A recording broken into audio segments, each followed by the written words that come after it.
আমি আজকে রান্না করব পালং শাক দিয়ে চিকেন। তার জন্য পালং শাকটাকে ধুয়ে ভালো করে কেটে নিয়েছি। এবার কড়াইয়ে অল্প একটু জল দিয়ে দিলাম, তার মধ্যে পালং শাকটাকে দিয়ে দেব।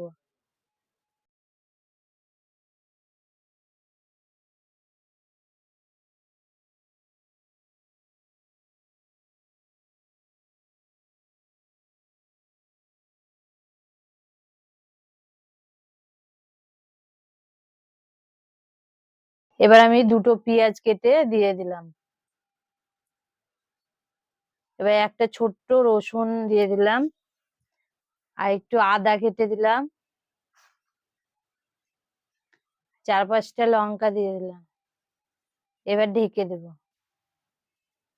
দিয়ে ভালো করে পালং শাকটাকে সেদ্ধ করে নেব।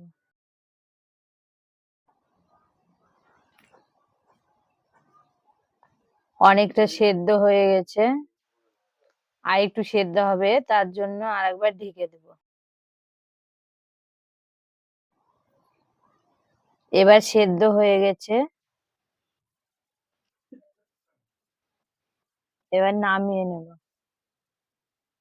দিয়ে জলটাকে ছেঁকে নেব, দিয়ে ঠান্ডা করে মিক্সি বাটিতে দিয়ে বেটে নেব।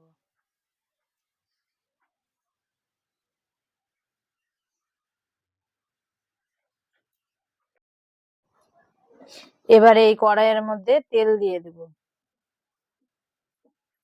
দিয়ে তেলটা গরম হলে এর মধ্যে দারচিনি, লবঙ্গ, এলাচ দিয়ে দেব, আর শুকনো লঙ্কা।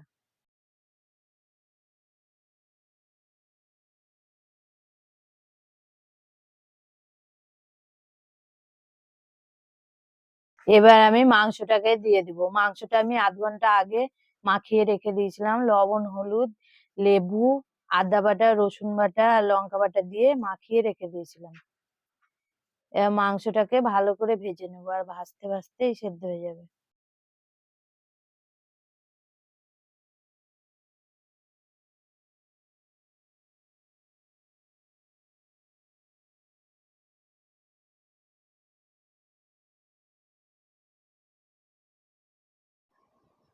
মাংসটা ভাজা হয়ে গেছে, মাংসটা সেদ্ধ হয়ে গেছে, দেখেছো কেটে যাচ্ছে, মাংসটা সেদ্ধ হয়ে গেছে। এবার পালং শাক বাটাটা দিয়ে দেবো।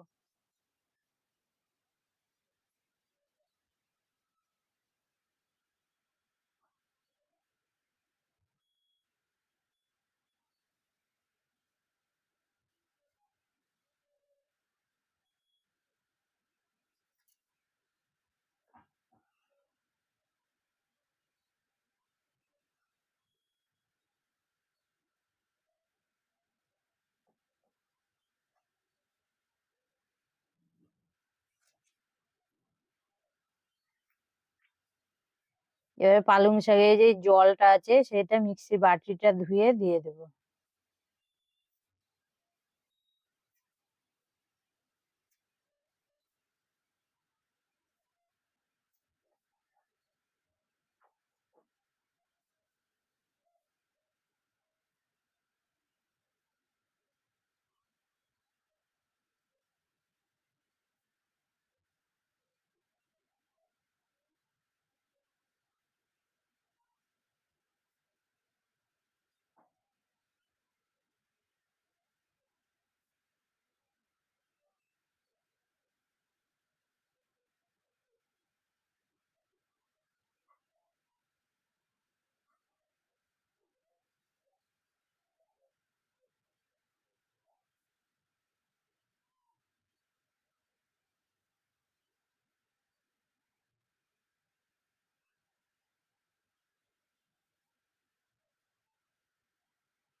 এবারে এর মধ্যে লবণ আর হলুদ দিয়ে দেবো,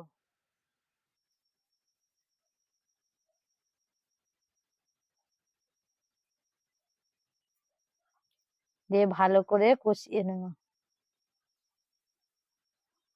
জলটা একদম শুকনো হয়ে আসবে, তখন হয়ে যাবে।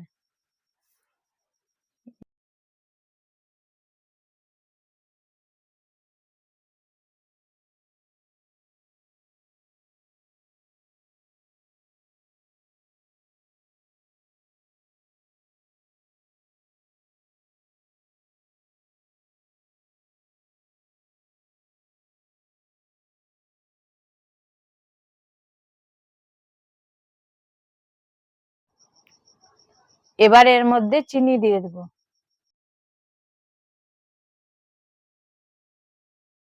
এবার দেখেছো যত জল শুকিয়ে যাচ্ছে তত কত সুন্দর কালারটা হয়েছে।